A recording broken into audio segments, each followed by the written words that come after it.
Assalamualaikum warahmatullahi wabarakatuh. Apa kabarnya anak-anakku sekalian?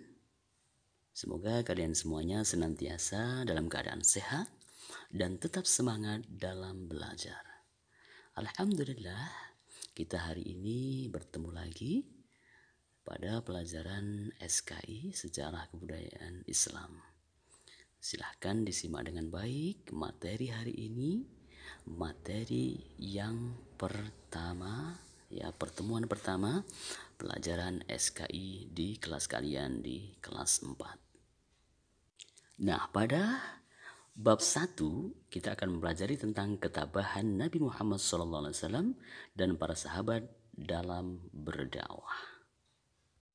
Adapun tujuan pembelajaran hari ini yaitu yang pertama, setelah mempelajari bab ini diharapkan kalian semuanya dapat memahami ketabahan Nabi Muhammad SAW dan para sahabat dalam berdakwah. Yang kedua, setelah mempelajari bab ini kalian dapat menceritakan kembali ketabahan Nabi Muhammad dan para sahabat dalam berdakwah. Kemudian yang ketiga, setelah mempelajari bab ini, kalian dapat menceritakan kemuliaan akhlak Nabi Muhammad SAW dan para sahabat dalam berdakwah. Yang keempat, setelah mempelajari, kalian dapat bersikap tabah dalam menghadapi masalah hidup apapun ya. Permasalahan apapun kalian bisa tabah. Yang kelima, setelah mempelajari bab ini, kalian meyakini pertolongan Allah Subhanahu wa taala itu akan datang sebagai implementasi nilai-nilai dakwah Rasulullah SAW di tahun-tahun awal kenabian.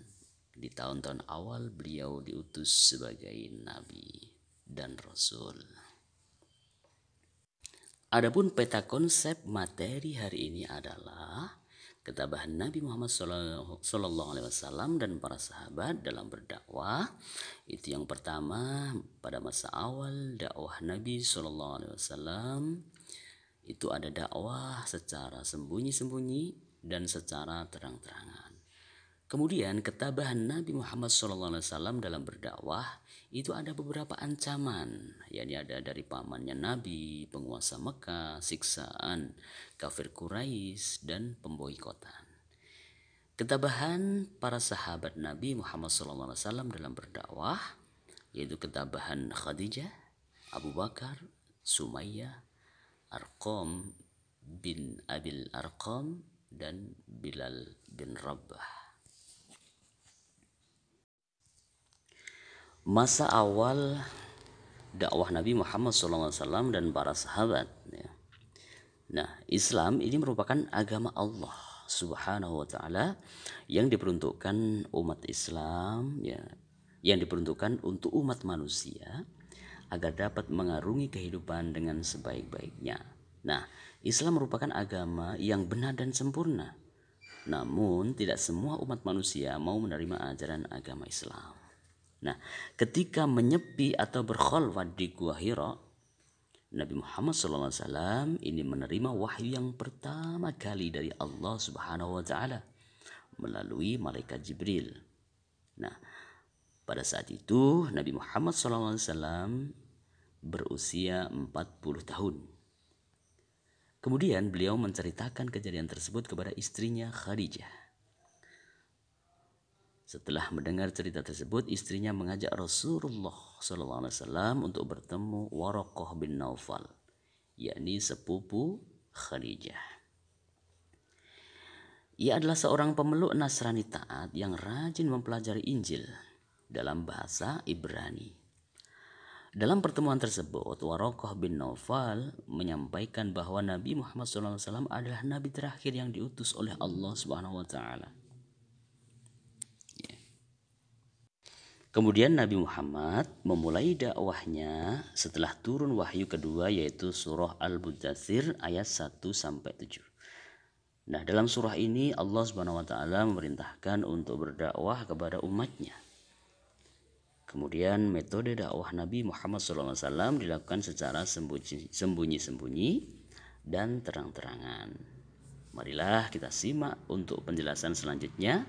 Ada dakwah secara sembunyi-sembunyi dan terang-terangan. dakwah secara sembunyi-sembunyi. Nah, dalam mendakwahkan Islam, Rasulullah itu selalu mendapatkan petunjuk dari Allah Subhanahu wa taala. Apa yang beliau syiarkan ini bukan berasal dari akal pikirannya, melainkan dari Allah Subhanahu wa taala sebagai petunjuk bagi umat Islam atau sebagai petunjuk bagi umat manusia. Nah, setelah turun wahyu kedua yaitu surah Al-Mudaththir ayat 1 sampai 7, Nabi Muhammad SAW mulai berdakwah. Namun dakwahnya ini masih terbatas di kalangan keluarga saja atau dengan secara sembunyi-sembunyi. Pada awal dakwah, beberapa orang dari keluarga dan kerabat ini bersedia menerima ajaran Islam yang dibawa oleh Nabi Muhammad SAW. Mereka adalah orang-orang yang pertama kali masuk Islam atau yang disebut dengan as-sabiqul atau as-sabiqunal awwalun. Mereka mendapat pengajaran agama Islam langsung dari Nabi Muhammad SAW di rumah Arqam bin Abil Arqam. Dakwah secara sembunyi-sembunyi ini berjalan sekitar selama 3 sampai 4 tahun. Ini dakwah secara sembunyi-sembunyi. Nah, selanjutnya dakwah yang kedua, yakni secara terang-terangan. Pertama yang dilakukan Nabi Muhammad SAW dalam dakwah secara terang-terangan adalah mengumpulkan dalam jamuan makan para kerabatnya dan orang-orang yang terpandang dari kaum Quraisy. Mereka diajak untuk menyembah Allah SWT, berbuat baik terhadap sesama, dan tidak boleh saling bermusuhan. Hanya saja sebagian kecil yang menerima ajakan Nabi Muhammad SAW dan sebagian besarnya itu menolak. Termasuk pamannya sendiri, ya, pamannya Nabi sendiri yang bernama Abu Lahab ini menolak secara keras. Kemudian ketabahan Nabi Muhammad SAW dalam berdakwah.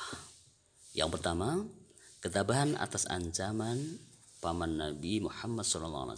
Nah, pernahkah kalian membaca kisah tentang Abu Lahab? Abu Lahab itu adalah paman Nabi Muhammad SAW yang selalu merintangi, mengancam dan menentang dakwah Nabi Muhammad SAW.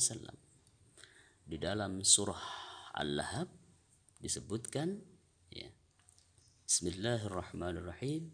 Tabbat yada abi lahab wa tab ma aghna anhu maluhu wa ma kasab sayasla naran zata lahab wa imra'atuhu hammalatal hatab fi jidha hablum min masad. Yang artinya, ayat pertama, binasalah kedua tangan Abu Lahab dan benar-benar binasa dia. Ayat kedua, tidakkah berguna baginya harta dan apa yang dia usahakan. Ayat ketiga, kelak dia akan masuk ke dalam api yang bergejolak, yakni api neraka. Ayat keempat, dan begitu pula istrinya, pembawa kayu bakar, penyebar fitnah. Ayat terakhir yang kelima, di lehernya ada tali dari sabut yang dipintal. Ini merupakan yang termaktub di dalam Al-Quran surah Al-Lahab. Yang kedua adalah ketabahan atas ancaman dari para penguasa Mekah. Penguasa Mekah tidak rela melihat Nabi Muhammad SAW bertambah pengikutnya. Mereka mengadakan pertemuan di Darun Nadwah, membicarakan tentang cara dan sikap apa yang dapat dipergunakan untuk merintangi dakwah Nabi Muhammad SAW. Para penguasa Mekah memutuskan bahwa untuk merintangi dakwah Nabi Muhammad SAW adalah dengan cara menyebarkan kebohongan Rasulullah, agar orang jangan sampai mengikuti dakwah dan menjauhkan diri dari yang namanya Muhammad SAW, dari yang namanya Nabi Muhammad. Jadi para penguasa ini berupaya dengan sedemikian rupa supaya tidak mengikuti Nabi Muhammad. Yang ketiga adalah ketabahan atas siksaan kaum kafir Quraisy. Berbagai cara dilakukan kaum kafir Quraisy untuk menghalangi dakwah Nabi Muhammad SAW. Di antaranya ketika Nabi itu melaksanakan sholat di masjid. Ini dilempari dengan kotoran binatang yang busuk baunya. Kotoran binatang itu mengenai kepala Nabi SAW yang sedang sujud dalam sholatnya. Kemudian datanglah Fatimah putri Nabi membersihkan kotorannya. Setelah dibersihkan, Rasulullah SAW melanjutkan sholatnya. Nah, kaum kafir Quraisy ini juga bersepakat apabila Nabi Muhammad SAW berjalan di suatu tempat, itu akan dipukul dengan pukulan yang keras. Mereka berpendapat apabila ini dilakukan secara terus menerus, Nabi Muhammad SAW akan sakit dan tubuhnya menjadi lemah. Fatimah kebetulan mendengar dan melaporkan hal rencana itu ke ayahnya dengan menangis. Nabi Muhammad SAW menjawab, "Hai anak perempuanku, diamlah, jangan kamu menangis. Aku tetap dalam perlindungan Allah." Yang keempat, ketabahan atas pemboikotan yang dilakukan Bani Hashim.